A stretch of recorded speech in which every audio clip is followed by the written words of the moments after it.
नमस्कार, मुंबई के वर्ली इलाके से मैं Sohit Mishra city express show लेकर आपके सामने हाजिर हूं। शो की शुरुआत करेंगे गुजरात की खबर के साथ, क्योंकि पंजाब में सरकार बनाने के बाद आम आदमी पार्टी ने अपना अगला लक्ष्य चुन लिया है। वो है बीजेपी का सबसे मजबूत गढ़ गुजरात। शनिवार के दिन अहमदाबाद में दिल्ली के मुख्यमंत्री अरविंद केजरीवाल और पंजाब के मुख्यमंत्री भगवंत मान ने तिरंगा गौरव यात्रा निकाला, जिसमें बड़ी संख्या में लोग जुड़े। इसके बाद अरविंद केजरीवाल ने गुजरात के लोगों से आम आदमी पार्टी को एक मौका देने की अपील भी की।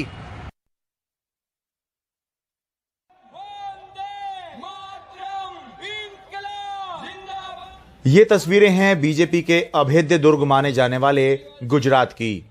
अहमदाबाद में आम आदमी पार्टी की तिरंगा गौरव यात्रा में अच्छी खासी भीड़ जुटी। इससे उत्साहित अरविंद केजरीवाल ने गुजरात के लोगों से इस बार आम आदमी पार्टी को एक मौका देने की अपील की। मैं बीजेपी को हराने नहीं आया, मैं कांग्रेस को हराने नहीं आया, गुजरात को जिताने के लिए आए हैं। गुजरातियों को जिताना है, गुजरात को जिताना है। जिताना है कि नहीं जिताना है? गुजरात से भ्रष्टाचार खत्म करना है। अब इनको 25 साल में अहंकार हो गया है। हो गया कि नहीं हो गया? अहंकार हो गया इन लोगों को 25 साल में। अब ये जनता की नहीं सुनते। एक मौका आम आदमी पार्टी को दो, जैसे पंजाब के लोगों ने दिया, जैसे दिल्ली के लोगों ने दिया। इन्होंने 25 साल राज कर लिया, अभी अगले 5 साल कुछ नया तो करने वाले हैं नहीं। तिरंगा यात्रा में अरविंद केजरीवाल के साथ उनकी कामयाबी के प्रतीक पंजाब के मुख्यमंत्री भगवंत मान भी थे। अब दिल्ली और पंजाब तो हो गया, हमारी प्यारी है गुजरात की। साल 2017 के विधानसभा चुनावों में आम आदमी पार्टी ने गुजरात की 29 सीटों पर चुनाव लड़ा। सभी पर जमानत जब्त हो गई थी, लेकिन कार्यकर्ता इस बार पंजाब से मिली बड़ी जीत से उत्साहित हैं और इस साल के अंत में होने वाले गुजरात विधानसभा चुनावों में अपनी पार्टी की जीत का दावा कर रहे हैं। 100% कॉन्फिडेंट है कि आ वक्त कुछ नया होगा। अपडेट जो मांगती है पब्लिक, जो अपडेट होना चाहिए वो अपडेट होगा। ये कि हमारे को भरोसा है कि आज नया कुछ होने वाला है। इस वक्त ऐसा भरोसा है हमारे को। अभी ये जो भ्रष्टाचार है उनको हटाने के लिए केजरीवाल ही बेस्ट है गुजरात को नया मॉडल बनाने के लिए। पंजाब में आम आदमी पार्टी ने बड़ी जीत दर्ज की है, लेकिन ध्यान देने वाली बात है कि उसने पंजाब उस कांग्रेस से छीना है जो अपने सबसे बुरे दौर से गुजर रही है, जबकि गुजरात में उसका मुकाबला उस बीजेपी से है जो अपने जीवन काल के शिखर पर है। हार और जीत में कितना अंतर होता है इस बात को समझिए। 2017 में आम आदमी पार्टी पंजाब चुनाव हार गई। उसके बाद आम आदमी पार्टी ने गुजरात का चुनाव तो इसी तरह लड़ लिया, लेकिन अरविंद केजरीवाल कभी गुजरात नहीं आए। लेकिन 2022 में आम आदमी पार्टी ने पंजाब जीता और जीतने के बाद ही पहला दौरा जो अरविंद केजरीवाल का हुआ वो गुजरात में था, अहमदाबाद में था। अहमदाबाद से अपने कैमरा सहयोगी सचिन गुप्ता के साथ मैं शरद शर्मा, एनडीटी मीडिया। गाजियाबाद में नवरात्रि के 9 दिनों तक मीट के सभी दुकान बंद रखने के आदेश को आखिरकार मेयर ने वापस ले लिया है। गाजियाबाद में मीट को लेकर क्यों मचा है बवाल, देखिए रविश रंजन शुक्ला की ये रिपोर्ट। शुक्रवार को गाजियाबाद की मेयर का ये आदेश आते ही मीट की दुकानों को बंद करने का अभियान सा चल पड़ा। राजनगर एक्सटेंशन से लेकर लोनी और मुरादनगर तक की दर्जनों मीट की दुकानों को बंद करा दिया गया। शुक्रवार को आदेश में कहा गया कि मंदिरों की साफ सफाई के साथ ही शहर में 9 दिनों तक सभी मीट मांस की दुकानों को बंद कराया जाए। प्रशासन के इस फरमान से दुकानदार और ग्राहक दोनों ही असमंजस में दिखे। कभी बंद नहीं हुई हमारी दुकानें। कल से रोजे भी शुरू हैं। हाँ, 44 साल हो गई हमें यहाँ बैठे भैया, 44 साल से बैठे और 44 साल से कभी दिक्कत कुछ नहीं आई।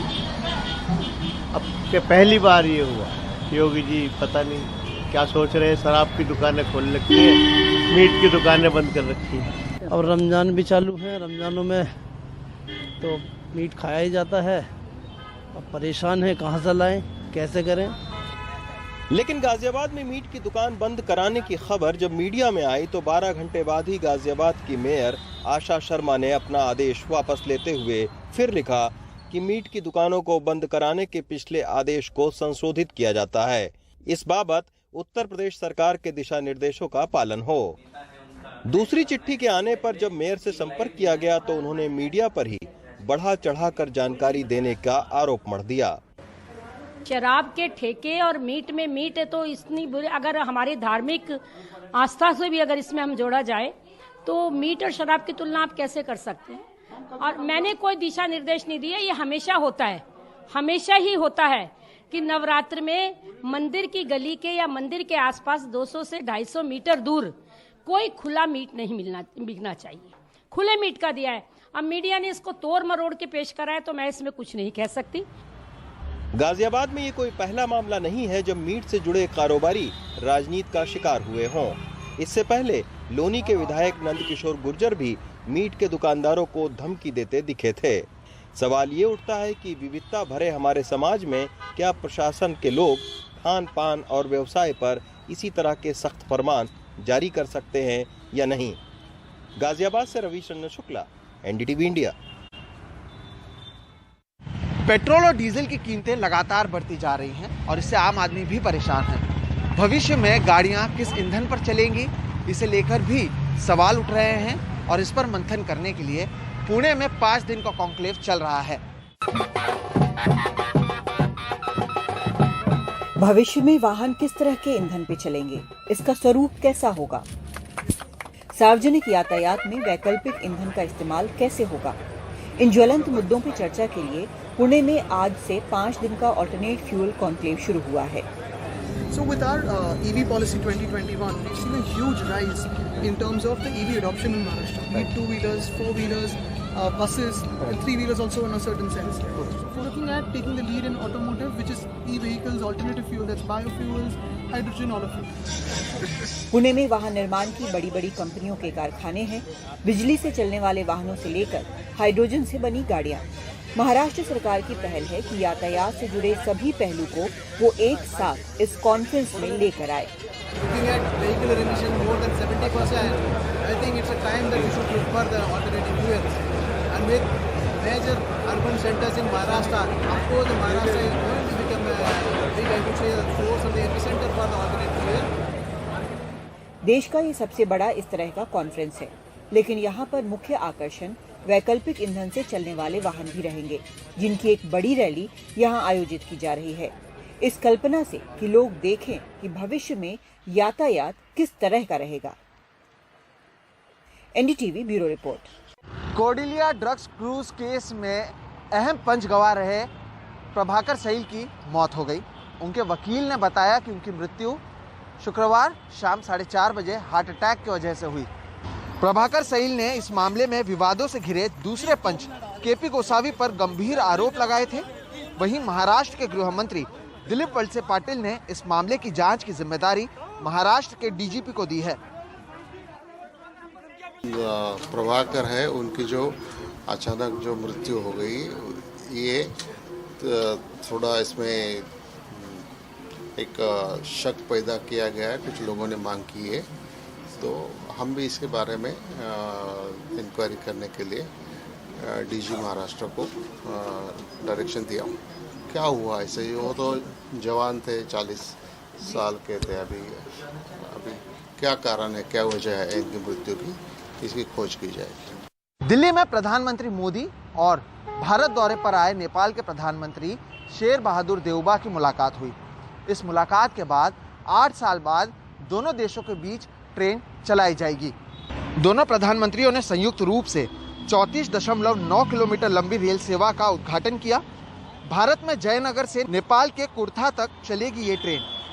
इस रेल रूट पर कुल 9 स्टॉप्स होंगी और दोनों प्रधानमंत्रियों ने नेपाल के लिए रुपए भी लॉन्च किया। प्रधानमंत्री देउबा जी और मैंने व्यापार और सभी प्रकार से क्रॉस बॉर्डर कनेक्टिविटी, उस इनिशिएटिव्स को प्राथमिकता देने पर भी सहमति जताई। जयनगर कुर्था रेल लाइन की शुरुआत इसी का एक भाग है। दोनों देशों के लोगों के बीच सुगम, बाधा रहित आदान प्रदान के लिए ऐसी योजनाएं बेहतरीन योगदान देगी। अब दिल्ली में रोबोट के जरिए आग बुझाने का काम किया जाएगा। करीब 7 करोड़ की कीमत में 2 रोबोट को दिल्ली में लाया गया है। तंग और संकरी गलियों में जहां पर दमकल विभाग की गाड़ियां नहीं पहुंच पाती हैं, वहां पर इन रोबोट्स का इस्तेमाल आसानी से किया जा सकता है। क्या कुछ है इस रोबोट में, देखिए इस रिपोर्ट में।